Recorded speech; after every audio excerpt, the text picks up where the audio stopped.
Hi friends, welcome back to our channel. Friends, మన channel cricket సంబంధించిన ప్రతి చిన్న అప్డేట్ మన ఛానల్లో రెగ్యులర్ వస్తుంటాయి. ఇంకా మన ఛానల్ సబ్స్క్రైబ్ చేసుకోకపోతే ఫ్రెండ్స్ వెంటనే సబ్స్క్రైబ్ చేసుకోండి అండ్ పక్కన బ్లాక్ని యాక్టివేట్ చేసుకోండి. అండ్ ఇంకా మన వీడియోని లైక్ చెప్తే ఫ్రెండ్స్ వెంటనే లైక్ చేసి మన వీడియోలోకి అయితే ఎంటర్ ఫ్రెండ్స్ తప్పకుండా లైక్ చేయండి. లైక్ చేస్తే మన వీడియో మార్కెట్కి ఫాస్ట్ రీచ్ అవుతుంది.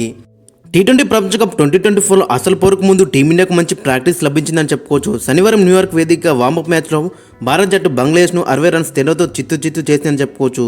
రోడ్డు ప్రమాదంలో 17 నెలల పాటు అంతర్జాతీయ క్రికెట్కు దూరమైన రిషబ్ పంత్ హాఫ్ సెంచరీతో అదరగొట్టాడు. 32 బంతుల్లో 4 సిక్స్లు 4 ఫోర్లు కొట్టిన రిషబ్ పంత్ 53 పరుగులైతే చేసిండు.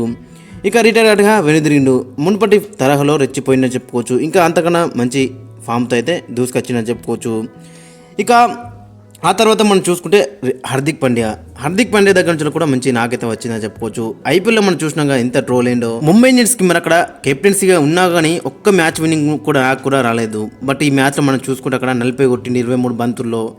ఒకనొక దశలో మరి 6 బాళ్ళకు 6 సిక్స్లు కొడతా అనే దశలో కూడా వచ్చిండు. 3 బాళ్ళకు 3 సిక్స్లు కొట్టిండు. కాబట్టి ఓవరాల్ వచ్చి మంచి పెద్ద సిక్స్ అయితే కొట్టిండు ఇతని దగ్గర నుంచి. మనకి ఇదే కావాలి కదా మరి అక్కడ. కాబట్టి మరి నాకైతే వచ్చిందని చెప్పుకోవచ్చు. ఇక బౌలింగ్లో కూడా ఒక క్రూషల్ వికెట్ అయితే తీసిండు. కొన్ని ఎక్కువ రన్స్ ఇచ్చినప్పుడు కూడా ఒక క్రూషల్ వికెట్ అయితే తీసిండు. ఇక స్టార్ బ్యాటర్ అక్కడ విరాట్ కోహ్లీకి అయితే ఈ మ్యాచ్లో రెస్ట్ ఇచ్చారు. అతనైతే ఈ మ్యాచ్లో అయితే బరిలోకి దిగలేడు. ఎట్లాగో మనం ఫస్ట్ చెప్పిన మరి విరాట్ కోహ్లీకి ఈ మ్యాచ్లో రెస్ట్ ఇస్తారు. బుమ్రా కూడా అంత పెద్ద యూస్ అయితే కాడని అదే జరిగింది మరి ఈ మ్యాచ్లో. ఇక రోహిత్ శర్మ కూడా 23 కొట్టిన 19 బాల్లో దాన్ని అయితే పెద్ద కింద అయితే కనబడలేకపోయింది. ఒక 6 కొట్టిన 2 4 కొట్టిన 121 స్ట్రైక్ రేట్తోని. అక్కడ మనకైతే మరి కండిషన్స్ మాత్రం ఘోరంగా ఉన్నాయి. ఒకటి మరి ఇనిషియల్గా బాల్ అయితే చాలా స్వింగ్ అయితే అవుతుంది. సంజు శాంసన్ మాత్రం చాలా డిసప్పాయింట్ ఇచ్చిండు. మరి 6 బాల్లో కేవలం ఒకటే రన్ కొట్టిండు, వేరే తిరిగిండు వెంటనే. ఇక తర్వాత వచ్చిన రిషబ్ పంత్ మంచిగా రన్ ఇచ్చిండు. అక్కడ 53 కొట్టిండు 32 బాల్లో 4 ఫోర్లు 4 సిక్స్లు. ఇక స్కై కూడా మరి మంచిగా రన్ ఇచ్చిండు. శివన్ దూబే మాత్రం చాలా డిసప్పాయింట్ చేసిండు. 16 బాల్లో 14 కొట్టిండు, ఒక 6 కొట్టిండు, వెంటనే వెనుదిరిండు 87 స్ట్రైక్ రేట్తోని. ప్రతి బాల్ ఊపుదందుకే వేండు, బట్ అక్కడే దొరికిపోయిండు. ఇంకా బౌలింగ్లో మాత్రం చెప్పాల్సిన అవసరం లేదు. పెద్ద బిగ్గెస్ట్ ఫాస్ట్ అని చెప్పుకోవచ్చు. శివన్ దూబే దగ్గర నుంచి 3 ఓవర్లకి జస్ట్ 13 రన్స్ మాత్రం ఇచ్చిండు. 2 క్రూషల్ వికెట్ అయితే తీసుకున్నాడు. మరి ఇది కూడా మా అక్కడ మెయిన్ మ్యాచ్లో కొనసాగిస్తే మాత్రం చాలా బెటర్ అయితే ఉంటుంది అక్కడ మన టీమిండియా పాయింట్ ఆఫ్ మనం చూసుకుంటే.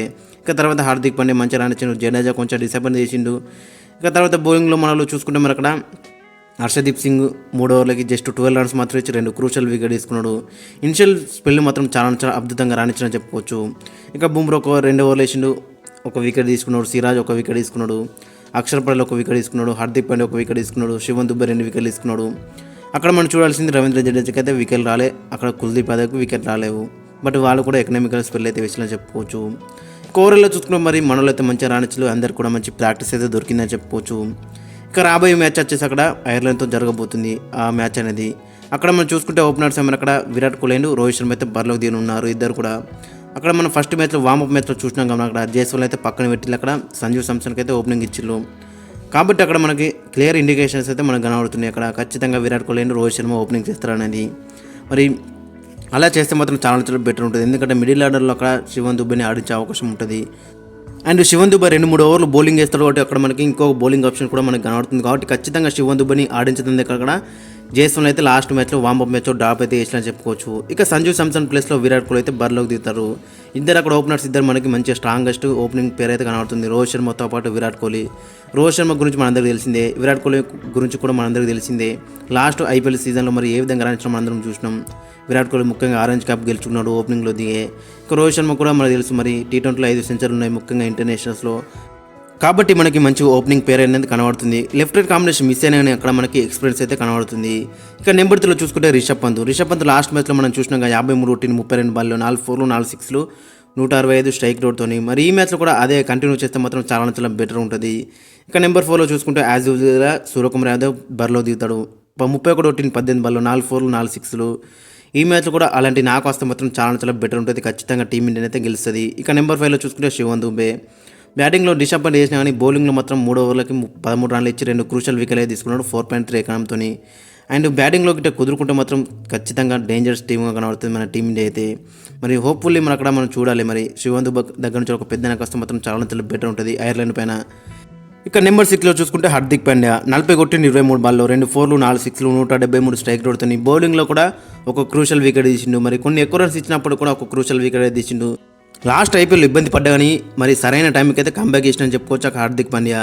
ఇక నెంబర్ 7లో చూసుకుంటే Ravindra Jadeja too much disappoint చేసిన చెప్పుకోవచ్చు లాస్ట్ మ్యాచ్లో. మరి అక్కడ 6 బాళ్ళకు 4 కొట్టిండు. ఆయన బౌలింగ్లో కూడా ఒక వికెట్ తీయలేకపోయిండు. కొంచెం ఎకనామికల్ స్పెల్ వేసినాయని మనం వికెట్ అయితే ఎక్స్పెక్ట్ చేసిన ఇంత దగ్గర నుంచి, బట్ వికెట్ అయితే రాలేదు దానికి. చూడాలి మరి ఈ మ్యాచ్లో ఏ విధంగా రాణిస్తున్నది. ఇక నెంబర్ 8లో చూసుకుంటే అక్షర్ పటేల్ కూడా లాస్ట్ మ్యాచ్లో మనం చూసినాం మరి ఒక వికెట్ అయితే తీసిండు, మంచిగా రానిచ్చిండు. ఇక ఒకవేళ గిట్ట అక్షర్ పటేల్ ఆడితే గిట్ట సిరాజ్ అయితే ఆడాడు. ఒకవేళ గిట్ట సిరాజ్ ఆడితే అక్షర్ పటేల్ ఆడాడు. ఒకవేళ గిట్ట పేస్ కండిషన్స్ అయితే అక్కడ సిరాజ్ ఆడతాడు, స్పిన్ కండిషన్స్ అయితే అక్షర్ పటేల్ ఆడతాడు. అక్షర్ పటేల్ ఆడితే గిట్ట మనకు బెనిఫిట్ ఏంటంటే అక్కడ నెంబర్ 8 రకం మనకి బ్యాటింగ్ అయితే ఉంటుంది. ఒకవేళ గిట్ట అక్షర్ పటేల్ ఆడకపోతే మనకి ఆ బ్యాటింగ్ అనేది నెంబర్ 7 రకం ఉంటుంది. ఇక నెంబర్ 9లో చూసుకుంటే కుల్దీప్ యాదవ్ కూడా లాస్ట్ మ్యాచ్లో వికెట్ అయితే తీయలేడు. 2 ఓవర్లకు 15 రన్లు అయితే ఇచ్చిండు. బట్ కుల్దీప్ యాదవ్ గురించి మన అందరికీ తెలిసిందే, ఏ ఓవర్లో అయినా కంబ్యాక్ అవుతాడు, ఏ బాల్కైనా కంబ్యాక్ అయితే చేస్తాడు. ఇక నెంబర్ 10లో చూసుకుంటే బుమ్రా కూడా లాస్ట్ మ్యాచ్లో 2 ఓవర్లు వేసిండు. ఆ 2 ఓవర్లో ఒక వికెట్ తీసిండు. ఫస్ట్ ఓవర్లో కొన్ని ఎక్కువ రన్స్ అయినా కానీ మరి సెకండ్ ఓవర్లో కంబ్యాక్ చేసిండు, మంచిగా ఒక వికెట్ అయితే తీసిండు. బుమ్రా గురించి మన అందరికీ తెలిసిందే, వరల్డ్ క్లాస్ బౌలరు, ఏ టైంలో అయినా కంబ్యాక్ చేసే ప్లేయరు, ఏ ఓవర్లో అయినా మ్యాచ్ అయితే అటున్నది ఇటు తిప్పుతాడు. కాబట్టి బుమ్రా ఫామ్ గురించి మనం ఆందోళన పడాల్సిన అవసరం లేదు. ఐపీఎల్లో కూడా మరి 20కి పైగా వికెట్లు అయితే తీసిండు. ఇక నెంబర్ 11లో చూసుకుంటే ఖచ్చితంగా హర్షదీప్ సింగ్తోనే వెళ్తారు. అక్కడ లాస్ట్ మ్యాచ్లో కూడా మనం చూసినాక ఇనిషియల్గా ఏ విధంగా రాణిస్తుండో 2 క్రూషల్ వికెట్లు తీసిండు. ఇక ఫైనల్గా మనం ప్లేయింగ్ 11 ఒకసారి మనం చూసుకుంటే రోహిత్ శర్మ అండ్ విరాట్ కోహ్లీ ఓపెనింగ్లో బరిలోకి దిగితే నెంబర్ 3లో రిషబ్ పంత్, నెంబర్ 4లో సూర్యకుమార్ యాదవ్, నెంబర్ 5లో శివం దుబే, నెంబర్ 6లో హార్దిక్ పాండ్యా, నెంబర్ 7లో రవీంద్ర జడేజా, నెంబర్ 8లో అక్షర్ పటేల్, నెంబర్ 9లో కుల్దీప్ యాదవ్, నెంబర్ 10లో బుమ్రా, నెంబర్ 11లో హర్షదీప్ సింగ్. ఇక్కడ మనం చూడాల్సింది అక్కడ ఒకవేళ స్పిన్ ట్రాక్ అయితే అక్షర్ పటేల్తో వెళ్తారు. ఒకవేళ పేస్ బౌలింగ్కి హెల్ప్ ఉంటే మాత్రం ఖచ్చితంగా అక్కడ సిరాజ్తోనే వెళ్తారు. అక్షర్ పటేల్ ప్లేస్లో అక్షర్ పటేల్ ఆడితే మనకు బెనిఫిట్ ఏంటంటే అక్కడ నెంబర్ 8 రకం బ్యాటింగ్ అయితే ఉంటుంది. ఒకవేళ ఆడపోతే నెంబర్ 7 రకనే ఉంటుంది.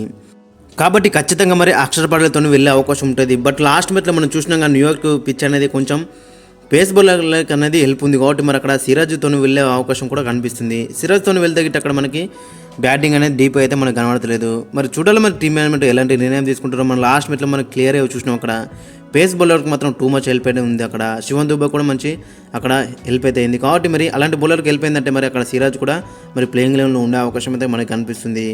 ఒకవేళ అయితే కొంచెం స్పిన్ ట్రాక్ కొంచెం లో అయిందంటే అక్కడ అక్షర్ పటేల్కి అయితే ఛాన్స్ అయితే రావచ్చు. ఇక ఈ మ్యాచ్లో మనం చూడాల్సింది అక్కడ సంజు శాంసన్, మొహమ్మద్ సిరాజ్ ఒకవేళ ఆడకపోతే మొహమ్మద్ సిరాజ్, యుజీ చాహల్ అండ్ ఎస్ఎస్జీ జైస్వాల్కి అయితే ఛాన్స్ అయితే రాకపోవచ్చు. మనం ఎంతో చెప్పుకున్నాం అక్కడ విరాట్ కోహ్లీ అండ్ రోహిత్ శర్మ అయితే ఓపెనింగ్లో బరిలోకి దిగుతాడు. కాబట్టి అక్కడ జైస్వాల్కి అయితే ఛాన్స్ అయితే రాకపోవచ్చు. ఇక శివన్ దుబేకి అయితే మంచి ఛాన్స్ అని చెప్పుకోవచ్చు. బౌలింగ్లో లాస్ట్ మ్యాచ్లో మంచి రన్స్ కానీ బ్యాటింగ్లో అయితే ఇబ్బంది అయితే పడ్డాడు. ఆ బ్యాటింగ్లో కొంచెం సెట్ చేసుకుంటే మాత్రం ఖచ్చితంగా మంచి డెడ్లీ ఆల్రౌండర్ కింద మారే అవకాశం ఉంది. అక్కడ మనం లాస్ట్ మ్యాచ్లో చూసినాం మరి అక్కడ 3 ఓవర్లకు జస్ట్ 13 రన్స్ మాత్రం ఇచ్చిండు. 2 క్రూషల్ వికెట్లు అయితే తీసుకున్నాడు. ఎందుకంటే అక్కడ మరి శివన్ దుబే హైట్ ఉన్నాడు, మంచిగా బౌన్స్ అయితే అవుతుందో ఆ బౌన్స్ అయితే అక్కడ రీడ్ చేయలేకపోతున్నాడు. కాబట్టి మరి అతనికైతే వికెట్లు అయితే లభించినాయి. మంచి యూస్ఫుల్ ట్రాక్ అని చెప్పుకోవచ్చు అక్కడ శివన్ దుబేకి. అండ్ వెస్టిండీస్లో కూడా మంచి కొంచెం లో వికెట్లు ఉంటాయి కాబట్టి మరి కొంచెం అక్కడ వేరియేషన్స్ లెగ్ కట్టర్ కానీ హాఫ్ కట్టర్ కానీ డెవలప్ చేసుకుంటే మాత్రం ఖచ్చితంగా డెడ్లీ బౌలర్ కింద మారే అవకాశం ఉంటుంది. ఇతనికైతే వికెట్ వచ్చే అవకాశం కూడా మనకు కనిపిస్తుంది. కాబట్టి బ్యాటింగ్లో కొంచెం సెట్ చేసుకుంటే మాత్రం చాలా బెటర్ ఉంటుంది. అక్కడ శివన్ దుబే దగ్గర నుంచి అయితే ఒక మ్యాచ్ విన్నింగ్ ప్లేయర్గా మనకైతే అంది వస్తాడు. ఫ్రెండ్స్ అక్కడ మనం చూసుకుంటే దాదాపు ఇదే ప్లేయింగ్ లెవెన్తో వెళ్ళే అవకాశం అయితే మనకు కనిపిస్తుంది. ఫ్రెండ్స్ మరి మీ యొక్క ఒపీనియన్ కింద కామెంట్స్లో అయితే మెన్షన్ చేయండి. అండ్ మీ యొక్క ప్లేయింగ్ లెవెన్ కూడా కింద కామెంట్స్లో అయితే మెన్షన్ చేయండి.